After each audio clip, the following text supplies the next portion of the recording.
네, 잘 들리시나요? 네, 안녕하세요. 저는 오늘 그 오토모티브 레이더 베이스드 퍼셉션과 그 에이다스 기술에 대해서 설명하러 나온 그 LG 이노텍의 홍영훈 책임 연구원입니다. 네, 잘 부탁드립니다. 네, 먼저 간단히 저의 자기소개를 하고요. 네, 저는 그 먼저 시게이트라는 회사에서 제조 공정과 그 다음에 HDD 펌웨어 양산 개발을 했었고요. 그리고 나서 비오니어라는 회사에서 레이더 카메라 기반 에이다스 기능 그 선행 양산 개발을 진행했었습니다. 그리고 현대모비스에서 전방 레이더, 측방 레이더 이제 양산 개발을 하고 현재는 LG 이노텍에서 자율주행 센서 관련 소프트웨어 선행 개발을 진행하고 있습니다. 네, 여기 나온 이 사진들은 제가 실제로 그 개발하면서 양산했던 차종들에 대해서 적어놨고요. 요거는 많이 사용하시는 HDD입니다. 네, 네, 그리고 다음 장으로 넘어가겠습니다. 네, 오늘 제가 설명드린 내용은 일단 대부분의 그 사람들이 사실 레이더에 대해서 잘 모르니까요. 레이더 차량용 레이더에 대한 간단한 역사에 대해서 좀 설명을 드리고 그리고 센서에 대한 퍼셉션이 무엇인지 그리고 에이다스 오토노머스 드라이빙 영역에서의 레이더의 역할 그리고 차량용 레이더 퍼셉션의 종류 그리고 레이더 360도 퓨전에 대한 퍼셉션 개요를 설명드리고 차량 레이더 퍼셉션의 퓨처 트렌드에 대해서 저의 의견을 이제 설명드리는 방향으로 설명을 드리겠습니다. 네, 먼저 차량용 레이더의 역사는 지금 보시는 것처럼 사실 꽤 제 생각엔 오래됐다고 생각이 되는데요. 사실 레이더라는 것 자체가 먼저 군사용으로 개발이 되었었고 이 차량용에 실제로 달렸을 때는 1970년도부터인데요. 이제 이 전에 이 차량용 레이더가 왜 달리게 되었는지를 좀 간단히 좀 재밌게 설명을 드리면 1945년경에 그 시각장애인 랄프 티토라는 발명가가 있었습니다. 근데 이 발명가가 변호사가 탄 차를 타고 가고 있는데 변호사가 자기랑 말을 할 때는 자꾸 속도가 느려지고 자기랑 말을 안 할 때는 자꾸 속도가 빨라지는 거예요. 그러다 보니까 이 시각장애인이다 보니까 원근감이나 그런 게 없지 않습니까? 그래서 너무 많은 불편함을 느꼈습니다. 그래서 차체 속도 제어 장치를 개발을 해야겠다라는 생각을 하고 개발을 하게 되었습니다. 그리고 난 뒤에 1958년경에 크라이슬러가 최초로 양산을 도입하게 되었고요. 그 뒤로 이제 크루즈 컨트롤이라는 게 장착이 되었고 이제 크루즈 컨트롤이 나온 뒤에 사람들이 좀 생각을 해보다 보니까 이걸 어떻게 하면 전자적으로 제어를 할 수 있을까라는 고민을 하면서 레이더와 라이다를 가지고 고민을 하게 되었습니다. 그러다가 라이다는 일단 가격적인 측면과 그런 게 조금 더 레이더보다는 좋지 않으니 레이더 위주로 좀 개발이 많이 진행이 되었었고요. 그러다가 1970년, 74년, 96년 이런 식으로 계속 발전이 되었습니다. 지금 보시면 레이더 사이즈가 상당히 엄청 컸는데 점점 줄어들고 있는 게 보이시죠? 네, 그리고 최초로 양산된 건 1999년 벤츠 S 클래스에 디스트로닉이라는 기능으로 최초의 ACC가 들어갔습니다. 그리고 국내에는 2007년 그리고 2008년에 제네시스와 쌍용 체어맨에 장착이 되어서 현재는 거의 대부분의 차에 들어가서 ACC가 동작을 하고 있죠. 그래서 이제 추후에는 이 ACC에서 레이더가 하는 역할이 무엇인지에 대해서 간단하게 설명을 드리고 또 진행하도록 하겠습니다. 네, 그리고 센서 퍼셉션이란 무엇인지에 대해서 간단하게 설명을 드리면 지금 이 소프트웨어 스택 플로우는 실제로 그 오토웨어라는 플랫폼에서 사용을 하고 있는 소프트웨어 스택 플로우인데요. 지금 보시면 센서에서 센서 정보를 주는 부분이 있고 비클에서 차량 정보, 속도나 내가 가고 있는 방향에 대한 그런 요레이 정보들, 그런 해당 비클 다이나믹 정보들이 들어가게 되고요. 그리고 맵 데이터가 또 같이 전송이 되게 됩니다. 그러면서 그 모든 것들을 융합해서 로컬라이제이션을 하게 되고 실제로 센싱된 데이터들을 기반으로 자율주행 센서 퍼셉션, 인지 기능을 수행을 하게 됩니다. 그래서 자율주행 센서 데이터를 기반으로 물체나 장애물을 감지하고 식별, 그리고 분류 및 추적하기 위해서 센서 데이터를 처리하고 해석하는 것을 퍼셉션이라고 합니다. 그래서 오른쪽 보시면 이 부분은 모빌아이에서 개발한 그 4D 이미징 레이더에 대한 퍼셉션 결과인데요. 실제로 이미지 레벨의 이 4D 포인트 클라우드 정보를 이렇게 뿌려주고 그리고 위에는 그 객체 인식된 결과를 디스플레이하는 걸 보실 수 있습니다. 네, 그리고 이제 ADAS AD 영역에서의 레이더 역할에 대해서 간단하게 설명을 드리면 이 부분을 설명드리기 위해서 이 레이더니까 레이더 차트를 좀 가지고 왔고요. 지금 보시면 이 레이더는 이렇게 빨간색 영역으로 좀 표시를 했습니다. 그래서 지금 보시는 바와 같이 거리 측정 능력, 속도 측정 능력, 그리고 광원에 대한 반응, 그리고 날씨에 대한 강건성, 그리고 가격 측면 이렇게 고려해 봤을 때 레이더는 다른 센서들에 비해서 사실 월등히 날씨나 그런 제약 조건이 없고 가격적으로 메리트가 있다. 라는 이점 때문에 이제 레이더가 많이 활용이 되고 있습니다. 그리고 이 부분은 자율주행 레벨에 따른 레이더 장착 개수인데요. 보통은 이제 ACC 하나로만 기능을 동작시켰을 때는 전방 레이더 하나만 달렸었고, 그리고 이제 후측방 레이더를 장착한 뒤에 블라인드 스팟 디텍션이라던가 그 레인 체인지 어시스트 기능이 들어가면서 지금 후측방 레이더까지 장착이 되었습니다. 그리고 나서 포코너 레이더가 장착이 되면서 전측방 레이더가 들어가게 되었고요. 그러면서 바로 옆에 있는 차량을 디텍션한 뒤에 레인 체인지를 하거나 오토 레인 체인지를 하거나 앞에 충돌 방지를 하는 기능들이 들어갔습니다. 그리고 레벨 3, 4 이상으로 가면 이제 후방 레이더가 하나 더 추가되는 구조로 갈 것으로 예상은 되는데요. 이 부분은 자율주행하는 OEM에서의 결정 영역이라고 생각됩니다.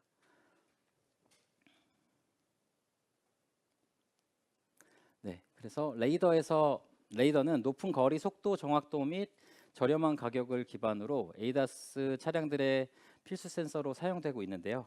그때 필요한 기능들은 아래와 같습니다. 그래서 오브젝트 트래킹이 필요하고요.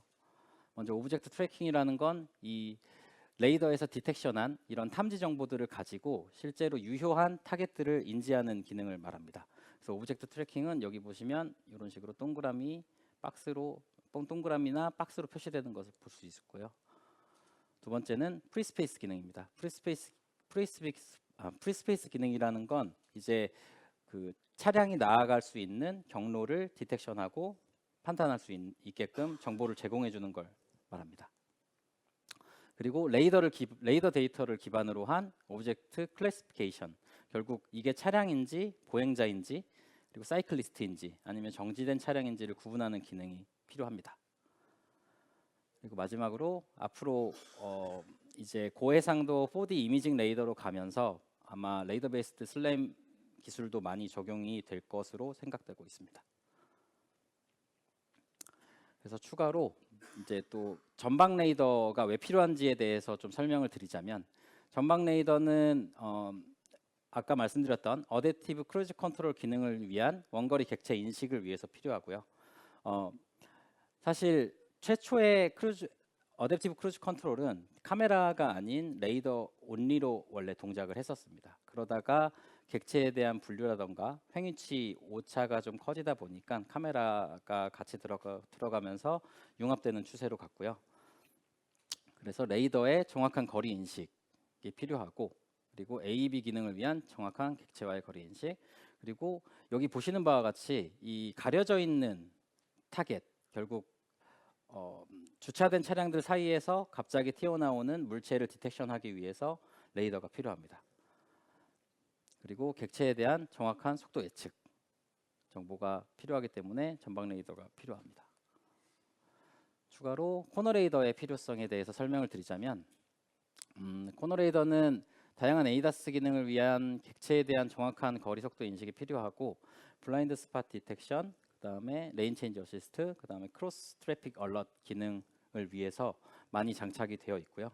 그리고 요즘 자율주행 레벨 3 이상으로 가면서 차량 주변 도로 환경 파악을 위한 기능으로 활용이 되고 있습니다. 그리고 원거리에서 다가오는 교차로 객체 인식을 위해서 필요합니다. 왜냐하면 실제로 카메라의 경우에 전방 카메라가 달리지만 화각이 100도 혹은 120도, 많아야 150도 정도로 알고 있는데, 여기서 갑자기 원거리에서 다가오는 크로스 타겟에 대한 인식을 하기 위해서는 전측방 레이더라던가 네, 사이드 레이더가 필요하기 때문입니다. 네, 그리고 이 부분은 실제로 이 전방 레이더, 그 다음에 측방 레이더들이 장착되어서 실제로 양산되고 있는 어, 기능들에 대해서 좀 설명을 해놨고요. 지금 보시면 전방 레이더, 후측방 레이더, 그 다음에 전측방 레이더 이렇게 크게 세 가지 카테고리로 분류가 되어 있고 이 모든 레이더에 대해서 요구되는 공통 기능은 아래와 같습니다. 그래서 이 부분에 대해서 뒤쪽에서 제가 조금 더 자세히 설명을 드리도록 하겠습니다. 네. 그래서 이제는 오토모티브 레이더의 퍼셉션이 어떻게 이루어지는지에 대한 간단한 설명을 드리도록 하겠습니다. 오토모티브 레이더 퍼셉션에 대한 플로우인데요. 지금 보시면 MMIC 칩에서 그 실제로 TX-RX 정보를 활용해서 레이더 탐지 정보를 만들어내고요. 탐지 정보에는 레인지, 벨로시티, 그리고 앵글, 그다음에 시그널 노이즈 레이시오, 그리고 디텍션 프로버빌리티 등 다양한 정보들이 존재하게 됩니다. 이 정보들을 가지고 이제 저처럼 이게 퍼셉션 엔지니어는 레이더 추적 알고리즘을 개발한다거나 아니면 프리스페이스 디텍션, 그다음에 오큐펀시 그리드 맵, 그리고 다른 포스트 프로세싱을 하게 됩니다. 다른 포스트 프로세싱이라면 앞서 말씀드리긴 했었는데 에고모션 에스티메이션이라던가, 에고모션 에스티메이션이라면 실제로 내가 주행하는 차의 속도와 주행하는 각속도를 계산하는 또 보정 기능이 들어가 있거든요. 그게 들어가야지만 정확한 물체에 대한 예측이 이루어지게 되어 있습니다. 그리고 객체가 인식이 되었는데 이 오브젝트가 과연 나한테 얼마나 크리티컬한 건지 판단을 하는 기능도 들어갈 수 있고요. 그리고 오브젝트 클래시피케이션 같은 부분이 이제 뒤에서 말씀드리는 이런 other post processing 데이터입니다. 그리고 센서에 대한 현재 상황을 파악할 수 있는 블락키지, 그 다음에 오토 얼라이먼트 기능들이 들어가게 되고요. 이 모든 프로세싱들이 끝나게 되면 이 정보들을 이제 레이더 회사나 레이더 제품에서는 캔이나 이더넷을 통해서 고객한테 전달이 되게 됩니다. 그래서 고객 ECU 단에는 센서 퓨전 아니면 오토노머스 드라이빙 소프트웨어 쪽으로 해당 이런 정보들이 전송이 되게끔 되어 있습니다. 그리고 레이더 객체 트래킹 트렌드의 변화를 좀 살펴보다 보면 이게 어떤 연관이 있냐면요. 예전에는 레이더에 대한 해상도가 많이 낮았습니다. 그래서 이 레이더를 하나의 어떤 물체가 있는데 그 물체에 하나의 탐지 정보밖에 나오지 않았던 거예요. 그래서 이렇게 포인트 트래킹으로 예전에는 하나의 점으로 인식을 해서 객체를 추적했었고요. 그리고 난 뒤에 어느 정도 해상도가 올라오고 이제 주변 물체들이 파악이 되면서 이 주변 물체들에 대한 탐지 정보들을 가지고 트래킹 정보를 만들었는데 이때도 사실 어떻게 보면 포인트 트래킹 정보들만 있었고 이걸 가지고 그룹으로 묶어서 하는 그룹 트래킹 방법이 적용이 됐었습니다. 그래서 이 부분은 뭐 편대 비행 등이나 어떤 동일 속성 추적을 병합시키는 부분이 들어가 있었고요. 그다음에 최근에 들어서는 이제 익스텐디드 오브젝트 트래킹이라고 하나의 차량에 대해서 다양한 탐지들이 존재를 하게 되는데요. 이 탐지들을 잘 융합한 뒤에 이제 클러스터링을 하고 노이즈를 제거하면서 차량 물체를 추적하고 이 객체에 대한 크기나 방향에 대한 예측이 가능하게 되었습니다. 그리고 현재 이제 앞으로 우리 4D 이미징 레이더가 적용이 되면서 많이 나아가야 될 방향 같은데요. 이제는 딥러닝 베이스로 대량 데이터 기반으로 학습을 하고 객체 종류나 크기 추정 정확도가 많이 향상될 것으로 예상이 됩니다. 이 부분은 레이더 객체에 대한 트래킹 데이터 플로우인데요. 하나하나 조금 더 디테일하게 들어가자면 앞서 말씀드렸던 탐지 리스트를 기반으로 이 탐지 리스트는 하나의 레이더에서 나오는 탐지의 개수인데요. 탐지가 보통 기존 레이더의 경우에는 많아야 200개 정도 나오게 되어 있습니다. 근데 그 200개를 가지고 이 어떤 물체를 이제 인지하고 사이즈를 계산하기에는 너무 좀 부족한 부분이 있어서 대부분 이렇게 어큐뮬레이트 해서 이제 탐지를 누적한 뒤에 그 누적된 탐지 데이터를 기반으로 이렇게 추적 알고리즘을 수행하게 됩니다. 그래서 처음에는 객체 연관 모듈이 있는데요. 연관 모듈이라면 기존에 만들어진 어떤 객체가 추적 객체가 있다면 그 추적 객체를 기반으로 니어리스트 네이버 포인트를 기반으로 아주 러프하게 탐지와 추적 연관 알고리즘을 수행하고 그런 다음에 최초로 오연관 탐지를 1차로 제거를 하게 됩니다. 그러면서 여기 보시면 하나의 예를 들었는데요. 만약에 레이더가 여기서 위쪽을 바라보고 있다면 이러한 탐지가 존재하게 될 겁니다. 이러한 탐지가 존재할 때 요 중간중간에는 타이어 휠이라던가 그런 부분들이 섞여 있거든요. 그래서 이 부분들을 최초로 제거하는 알고리즘도 여기에 들어가게 되고요. 그렇게 돼서 제거한 뒤에 이제 객체에 대한 속도를 추정하게 됩니다. 객체에 대한 속도를 추정할 때는 랜색 알고리즘을 저 같은 경우에는 좀 사용을 했었고요. 랜색 알고리즘을 사용하고 그 랜색 알고리즘을 통해서 탐지에 대한 노이즈를 걸러낸 뒤에 그룹 벨로시티를 추정하게 됩니다. 그리고 그런 뒤에 이제 객체 상태를 추정하게 되고요. 객체 상태로는 칼만 필터를 활용해서 이제 제가 나아가야 되는 그 어떤 물체가 나아가는 방향이나 속도에 대해서 예측을 하게 되고 그걸 기반으로 탐지된 거기 안에 탐지 데이터를 기반으로 이제 오브젝트 크기를 추정하게 됩니다. 그리고 추가로 이제 머신러닝 베이스로 오브젝트 클래시피케이션까지 적용을 할 수 있습니다. 그리고 이건 마지막으로 이제 실제로 고객 ECU, ADAS ECU나 어떤 센서 퓨전 모듈로 전달되기 전에 앞에서 만들어 놓은 이런 트래킹 타겟을 예외 처리하게 되는데요. 이 예외 처리가 해당 고객의 요구 사항을 대응하기 위한 가장 중요한 기능으로 이제 생각을 하고 있습니다. 그래서 추적에 대한 예외 처리를 하고 펄스 타겟을 제거하고 그 추적에 대한 퀄리티를 관리하게 됩니다. 그래서 하나의 예를 들어보면 지금 이렇게 가드레일이 있는데요.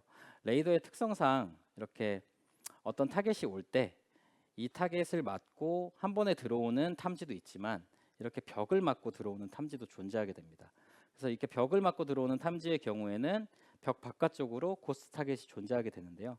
이 고스트 타겟의 경우에는 뒤에서 나오는 프리스페이스 기능을 통해서 이제 도로를 인지하고 그 부분을 제거할 수 있는 알고리즘을 적용하게 되어 있습니다. 제가 쭉쭉 일단 설명드리고 마지막에 질의응답하면서 더 자세히 설명드리도록 하겠습니다. 그래서 현재 그 레이더 기존 레이더 회사에서 나오는 레이더 출력 데이터의 경우에는 아래와 같은 정보들을 담고 있고요. 실제로 고객의 요구 사항에 따라서 추가 및 변경이 가능한 구조로 되어 있습니다. 그래서 현재 나오는 추적 아웃풋 데이터로는 이제 어댑티브 바운딩 박스라고 그래서 실제로 한 번 연관된 탐지들을 기반으로 그리는 미니멀한 박스가 존재할 수도 있고요. 그리고 L-쉐입 기반, 결국에는 우리가 인지한 어떤 객체 사이즈를 기반으로 나가는 박스가 존재할 수 있습니다. 그리고 속도 정보로는 이제 절대 속도와 상대 속도가 존재할 수 있고요. 그리고 가속도 정보, 그리고 객체 분류 결과로는 차량인지 이제 사이클리스트인지 페더스트리안인지에 대한 아웃풋이 나갈 수 있고, 그다음에 객체에 대한 이동 방향이라면 내 차를 기준으로 이 객체가 어디로 주행을 하고 있느냐에 대한 헤딩 앵글을 주게끔 되어 있고요. 그리고 이 추적한 이 객체가 트래킹한 이 객체에 대한 품질이 현재 어떻게 되는지에 대한 정보도 나가게 되어 있습니다. 그리고 추가로 이 어떤 추적된 객체의 현재 이동 상태 정보까지 아웃풋으로 나가게 되어 있습니다. 그래서 현재 정지되어 있는 타겟인지 아니면 현재 이동하고 있는 타겟인지 이동한 뒤에 정지된 타겟인지에 대한 정보까지 송출을 하게끔 되어 있습니다. 그래서 다음 장에는 제가 이제 실제로 구현한 트래킹 동영상인데요. 지금 보시면 별표로 되어 있는 부분이 하나하나의 그 객체 탐지입니다. 디텍션으로 볼 수 있고요. 지금 보시면 이렇게 L 쉐입으로 나오는 이 부분이 익스텐디드 오브젝트 트래킹 결과입니다. 그래서 앞에서 선행 차량으로 이제 자차 앞에 선행으로 지그재그로 주행하는 차량에 대한 트래킹 아웃풋 결과입니다. 그리고 추가로 아까 말씀드렸던 것처럼 레이더 기반 프리스페이스나 오큐펀시 그리드 맵에 대한 기능이 요구되고 있고요. 이 부분은 사실 카메라 기반으로 프리스페이스와 오큐펀시 그리드 맵 같은 기능을 구현하면 한 번에 되겠지만 사실 모두가 아시다시피 센서가 항상 완벽한 퍼포먼스를 낼 수 없고 어떤 센서가 가려졌다던가 진흙이 튀었다던가 했을 때 카메라가 가려지면 이런 기능들을 레이더 기반에서 수행할 필요성이 있거든요. 그런 리던던시 측면도 있을 것이고 레이더는 거리 정확도가 상당히 높기 때문에 그 거리를 파악하는 용도로도 많이 활용을 하게 되어 있습니다. 그래서 여기 글씨가 좀 잘렸는데요. 레이더 기반 프리스페이스의 필요성으로는 주행 가능 영역을 판단하고 그리고 자차 주변의 환경을 인식한다. 그리고 펄스 파지티브 객체에 대한 추적 필터링 그리고 가드레일 등 도로 구조물에 의한 멀티패스로 발생되는 미러 오감지 추적에 대한 필터링 등 여러 가지로 많이 활용이 되고 있습니다. 그리고 알고리즘에 대한 간단한 설명을 드리자면 이 프리스페이스는 아까 앞서 나왔던 이 탐지들 정보 중에서 정지 탐지들을 기반으로만 수행을 하게끔 되어 있고요. 그 이유는 어떤 정지 물체를 기반으로 도로 구조물을 파악해야 되기 때문이고 움직이는 물체는 이따가 갈 수도 있고 계속 또 뒤로 올 수도 있고 하니까요. 그 부분에 대한 요구 사항은 또 OEM마다 다르기도 합니다. 어떤 OEM은 어떤 차량 업체는 이동 정보까지 고려해서 갈 수 있는 영역을 판단해 달라고 하는 곳도 있고요. 정지 물체를 기반으로 해달라는 곳도 있습니다. 네.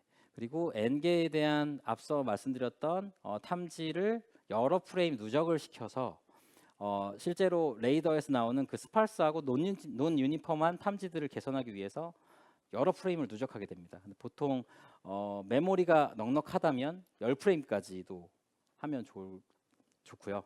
보통은 한 5프레임, 6프레임 정도 누적을 시켜서 보고 있습니다. 그리고 자차 이동을 고려해서 이전 프레임은 제가 주행을 빠르게 하고 있다면 이미 지나간 데이터잖아요. 그래서 그 부분에 대한 자차 속도를 기반으로 보상이 필요하게 됩니다. 그리고 레이더 데이터 특성상 좀 스팔스하기 때문에 스무스니스 필터링이 꼭 필요합니다. 그래서 이제 다음 장에는 이 부분은 이제 저희 데이터가 아닌 좀 논문을 가져왔는데요. 이제 논문에서 지금 보시면 요 앞에 다양한 트럭들이 있고 요 오른쪽에는 그 탐지들을 기반으로 오큐펀시 그리드 맵을 적용한 결과입니다. 그 색상으로 보면 이 빨간색으로 가면 갈수록 여기에 장애물이 있다. 결국엔 오큐펀시 프로버빌리티가 높은 부분으로 보실 수 있습니다. 그래서 여기 트럭이 존재하고요. 그다음 트럭 이런 식으로 물체가 갈 수 있는 영역이 판단되는 것을 보실 수 있습니다. 그리고 다음으로는 이 360도 퓨전에 대한 설명을 드릴 건데요. 이 360도 퓨전은 모든 차량 주변을 다 파악해야 되는 요구 사항들이 최근에 그 트래픽 잼 어시스트라던가 하이웨이 파일럿 같은 기능들이 들어가면서 이제 차량 주변에 상황을 파악해야 되기 때문에 360도 레이더 퓨전이 들어가게 되었고요. 사실 테슬라 같은 경우에는 카메라를 한 8개, 9개를 서라운드로 달아서 파악을 하지만 대부분의 업체들은 레이더를 기반으로 수행을 하고 있습니다. 그 부분은 가격적인 측면이 제일 큰 것 같고요. 그리고 거기서 360도 레이더 퓨전이 있는데 객체 기반 퓨전이 있고 탐지 데이터 기반 퓨전이 있습니다. 그래서 이 두 가지에 대해서 뒤에서 살짝 설명을 좀 드리도록 하겠습니다. 레이더 객체 기반 퓨전의 경우에는 각각의 레이더에서 아까 앞서 말씀드렸던 레이더 객체 추적 정보를 ADAS ECU로 전달을 하고 객체 추적 정보를 기반으로 하나의 물체를 퓨전하는 알고리즘을 적용하게 됩니다. 근데 이랬을 경우에 장단점으로는 일단 추적 정보만 나가기 때문에 낮은 대역폭으로도 가능하고요. 그리고 ADAS 레벨 1, 2 기능에 적합한 퓨전 알고리즘이고 중장거리에 존재하는 물체에 대한 오브젝트 퓨전이 가능합니다. 그리고 낮은 메모리 사용량과 낮은 파워 소모량이 됩니다. 그리고 단점으로는 각 센서에서 생성된 객체 기반으로 퓨전하기 때문에 이미 한 번 객체를 생성하는 그 레이턴시가 그 센서 퓨전에 들어가게 반영이 되게끔 되어 있습니다. 그래서 레이턴시가 발생을 하고요. 각각 센서에서 판단한 추적 크기를 기반으로 퓨전을 하기 때문에 객체에 대한 크기 예측이 쉽지가 않습니다. 그리고 근거리 FOV 오버랩 영역에서 객체 추적의 정확도가 떨어집니다. 이 부분은 뒤쪽에서 그림으로 좀 설명을 드리겠습니다. 탐지 레벨 데이터 기반 퓨전으로는 각각의 레이더에서 아까 말씀드렸던 뭐 200개 혹은 300개의 그런 탐지 데이터를 에이다스 ECU로 전달을 해주고 에이다스 ECU에서 그 모든 탐지들을 기반으로 센서 퓨전하는 알고리즘입니다. 그래서 보통 에이다스 레벨 3 또는 오토노머스 드라이빙 하는 업체들에서 많이 사용을 하고 있는 방법이고요. 그리고 근거리 객체 추적에 용이하고 추적 정확도도 상당히 높습니다. 그리고 아까도 그 객체 기반 추적의 경우에는 각각의 센서가 만약에 얼라이먼트가 틀어져서 어떤 센서의 위치가 센서에서 인식한 추적의 위치가 맞지 않다면 이 두 개의 센서에 대한 결과를 퓨전하기가 쉽지 않을 텐데요. 이렇게 디텍션 레벨로 가면 얼라이먼트까지 한 번에 관장할 수 있는 기능이 들어갈 수도 있고 그러면서 중장거리에 존재하는 물체에 대한 추적 정확도도 높일 수 있습니다. 그리고 탐지 데이터를 바로 보내기 때문에 레이턴시가 상당히 낮고요. 그다음에 각각의 탐지들을 기반으로 퓨전하기 때문에 객체에 대한 크기 예측이 용이합니다. 단점으로는 탐지 데이터 송신이 필요해서 높은 대역폭의 송수신 프로토콜이 필요하고요. 만약에 4D 이미징 레이더와 같이 한 4,000개, 5,000개의 탐지를 포인트 클라우드를 이제 송출하는 레이더의 경우에는 아마 KNFD로는 불가능할 것으로 보이고 이더넷이 필요할 거라고 생각이 됩니다. 그리고 많은 데이터 처리로 인해 요 에이다스 ECU에서 높은 메모리와 높은 컴퓨팅 파워가 요구되고 있습니다. 이 부분은 실제로 구현한 거는 사실 못 가지고 왔고요. 제가 일단은 그림으로 좀 그려봤는데요. 어떤 오토바이가 뒤쪽에서 옆 차로에 주행하는 그 두 대 사이에 오토바이가 존재하고 있을 때 이게 어떻게 추적이 되는지 한번 말씀드리겠습니다. 여기 보시면 탐지의 색상이 두 가지가 좀 다르거든요. 그래서 이 부분은 지금 오른쪽 측방 레이더가 인식한 탐지 그리고 왼쪽 측방 레이더가 인식한 탐지가 이렇게 존재하게 됩니다. 그래서 추적이 생성이 되고요. 그 다음 프레임으로 가면 우측 측방 레이더, 후측방 레이더에서 인식한 추적 결과만 가지고 레이더 인식 추적이 될 것이고 만약에 이 오토바이가 이제 FOV 오버랩 구간에 들어오게 되면 여기 블라인드 존이 생기거든요. 보통 근데 B필러에서 여기까지의 거리가 2m 정도는 돼요. 그래서 실제로 오토바이가 들어오게 되면 이 오토바이의 그런 트래킹이 쉽지 않은 상황이 발생하게 되는데요. 이럴 때 탐지 레벨로 퓨전을 하게 되면 어느 두 가지에서 들어오든 하나는 탐지가 존재를 하는 상황이 발생을 하게 됩니다. 그래서 그 뭐 신락 같은 희망으로 그 하나의 탐지를 가지고 추적을 유지하거나 좀 속도를 제대로 예측할 수 있는 용이점이 있고요. 그리고 난 뒤에 이제 또 그 다음 프레임에서는 여기는 FOV 끝단이기 때문에 탐지가 잘 나오지 않을 것이고 전측방 레이더에서 된 탐지를 가지고 추적을 유지하게 됩니다. 그래서 이런 식으로 오버랩 구간에서의 이제 탐지 레벨 디텍션 센서 퓨전 탐지 레벨의 그 센서 퓨전의 장점에 대해서 좀 설명을 드렸습니다. 그래서 생성된 이동 객체의 추적에 대한 크기 추정에 대한 정확도가 많이 향상이 되고요. 그리고 FOV 블라인드 영역에서의 추정 놓침 현상 또는 불안정 현상이 많이 개선이 됩니다. 이 부분은 저희 LG노텍에서 현재 개발하고 있는 트래킹 알고리즘과 좀 툴인데요. 좀 보안상 다른 이런 동영상은 사실 아직 못 들고 왔고 다음에 기회가 되면 좀 보여드리도록 하겠습니다. 그리고 이제 마지막으로 차량 레이더 퍼셉션의 퓨처 트렌드인데요. 먼저 레이더는 기존의 레거시 3D 레이더에서 현재 저가형 4D 레이더, 4D 이미징 레이더. 혹시 3D와 4D의 개념은 다들 아시겠죠? 이 3D라면 3D 레이더라면 그 X, Y, G로 생각을 할 수도 있는데요. 레이더에서 말하는 3D는 레인지, 앵글, 속도입니다. 근데 그 앵글에서 이 아지미스 앵글 결국에는 수평 방향의 앵글만 존재하게 되고요. 요즘 말하는 계속 4D 이미징 레이더라면 4D 레이더라면 거리 그다음에 그 수평 앵글, 수직 앵글 그리고 속도까지 그렇게 해서 4D 레이더라고 불립니다. 그런데 저가형 4D 레이더는 그 앵글 정확도가 프리미엄 4D 이미징 레이더에 비해서 조금 더 낮은 거고요. 프리미엄 4D 이미징 레이더는 아주 고해상도의 각도 해상도를 보여주는 부분을 프리미엄 4D 이미징 레이더라고 부릅니다. 그래서 초고해상도 레이더에서 취득된 포인트 클라우드 데이터를 활용해서 물체 및 주변 환경 인지 성능을 강화할 수 있을 거라고 생각이 되고요. 현재는 대부분이 이 정도 수준에서 머물러 있는 걸로 알고 있습니다.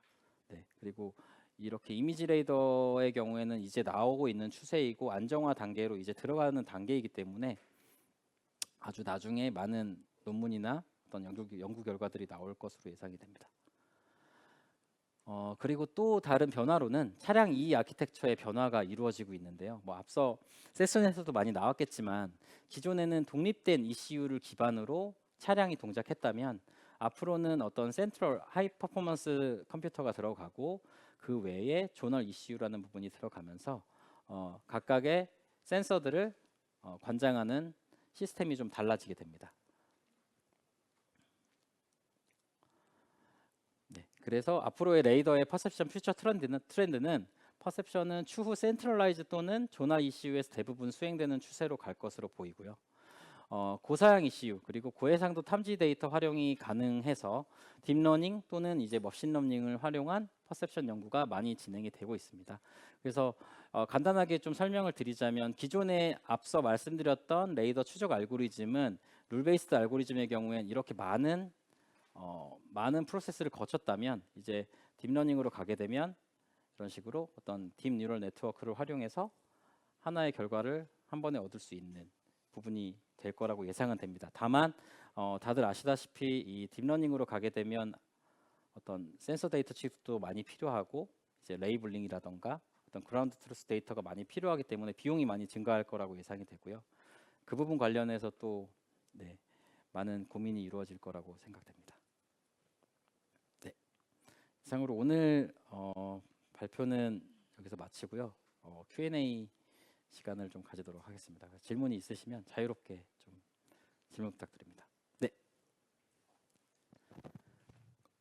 그 사람의 눈이나 예. 카메라 같은 경우는 직선으로만 볼 수 있는데 예. 레이더 같은 경우는 물론 그것도 비치긴 하지만 아무튼간에 튕기는 것도 나와서 아까 뭐 고스트 오브젝트 이런 게 나온다고 네네, 하셨잖아요. 맞습니다. 그러면은 저희 뭐 이제 차 가고 있는데 갑자기 아이가 튀어나오거나 하는 예. 걸 했을 때 네. 사람도 그러니까 사람도 결국 되게 반응하기 어려운 그런 문제가 발생하는데 네네. 저걸 잘 활용을 하면은 저 레이더 기술을 활용하면 네. 인식을 할 수 있을 것 같은데 네. 좀 어떻게 되고 있는지 궁금합니다.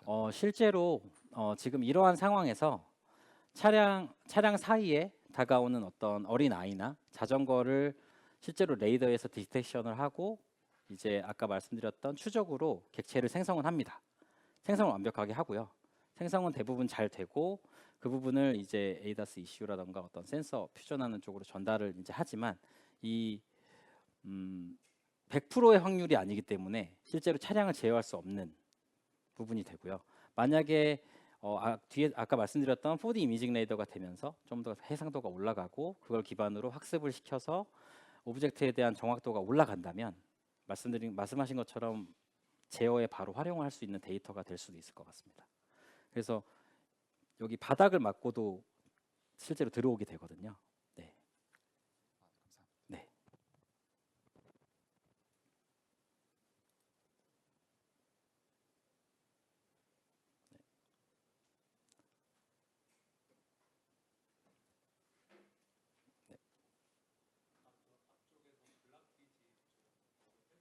예, 예. 좀더 자세히 설명해 주시면 좋을 것 같습니다. 아, 네. 일단 블락퀴즈에 대한 장표는 장표래. 장표는 여기다 넣지 않았는데요. 블락퀴즈라는 건 실제로 이 레이더가 제대로 된 성능을 내고 있는지를 파악하는 기능이고요. 만약에 레이더 앞쪽에 어떤 서리가 낀다거나 얼음이 생겨서 레이더의 성능이 떨어졌을 때 그 성능을 판단하고 이 떨어진 성능을 성능이 많이 떨어졌으니 우리 레이더는 좀 점검이 필요하다라고 이제 이런 OEM이라던가 어떤 센서 제어 ADAS ECU 쪽에 해당 정보를 전달하는 부분을 블락퀴즈라고 합니다. 그래서 여기에 들어가는 알고리즘이 상당히 사실 이것만 연구해도 엄청나게 방대한 연구들이 많이 있는데요. 이 부분은 나중에 또 기회가 된다면 다른 또 자리에서 또 설명드리도록 하겠습니다. 네. 네. 예. SNR 저것도 이렇게 받아오는 걸로 되어 있는 것 같은데 네네. 그러면은 궁금한 게 신호가 뭐고 잡음이 뭐고 이런 걸 어떻게 구분해서 저거를 계산해가지고 보내주는지 혹시 알 수 있을까요? 그런 거. 일단 시그널 노이즈 레이시오는 그 주변 상황에 따라서 그 노이즈 레벨이 많이 바뀌는데요. 그 노이즈 레벨을 어떤 시그널을 계속 누적하다 보면 이 계속 누적되는 그 DC 노이즈가 있을 것이고 그거랑 벗어나는 시그널 파워가 올라올 거잖아요. 그걸 기반으로 어떤 부분은 노이즈고 어떤 부분은 제대로 된 탐지인가를 좀 걸러낼 수도 있습니다. 네. 혹시 이해가 잘 안 되실까요? 그러니까 네. 얼추 된것 같습니다. 네. 네. 혹시 나중에 제가 뒤에 연락처 적어놨는데 네. 따로 문의 주시면 좀 더 자세히 설명드리겠습니다. 네. 네. 혹시 또 질문이 있으실까요? 아직 3분 55초 정도 남았습니다. 만약에 질문이 없으시면 저 질문이 하나 있는데 그 예예. 아까 그 4D 이미지 레이더 말씀하셨는데 네. 질문 내용은 그러니까 차량 앞에 한 5m 정도, 예. 그러니까 10m 정도의 4D 이미지 레이더를 쓸 경우에 거리의 정확도가 어느 정도 될까?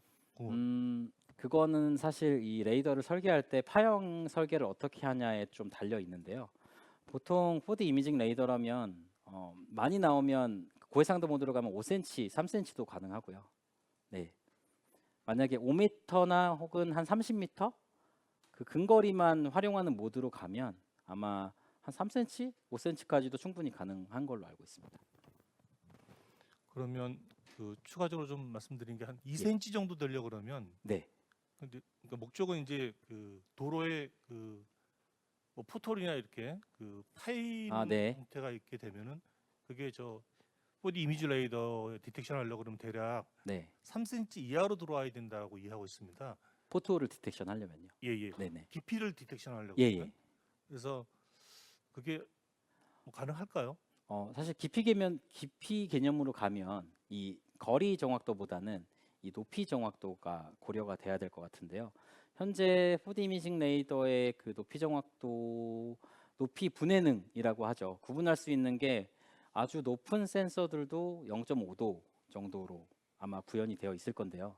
이제 그러다 보면 그 하나의 탐지로만은 하나의 디텍션 결과로만은 구분하기는 좀 쉽지 않을 것 같고 아까 말씀드렸던 어떤 그 나오는 포인트 클라우드들을 가지고 누적을 시켜서 포스트 프로세싱을 하면 포토 디텍션은 가능할 것으로 예상됩니다. 한 2cm도 가능하다고 말씀이신 거죠? 네, 그렇습니까? 기술이 발전하면 충분히 가능할 것 같습니다. 좀 시간이 필요하다 말씀이신 거죠? 알겠습니다.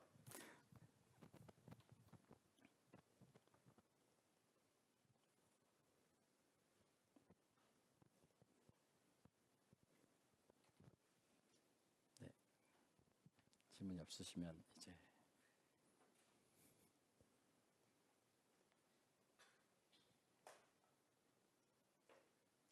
네, 그러면 저희 발표는 여기서 마치도록 하겠습니다. 네, 감사합니다.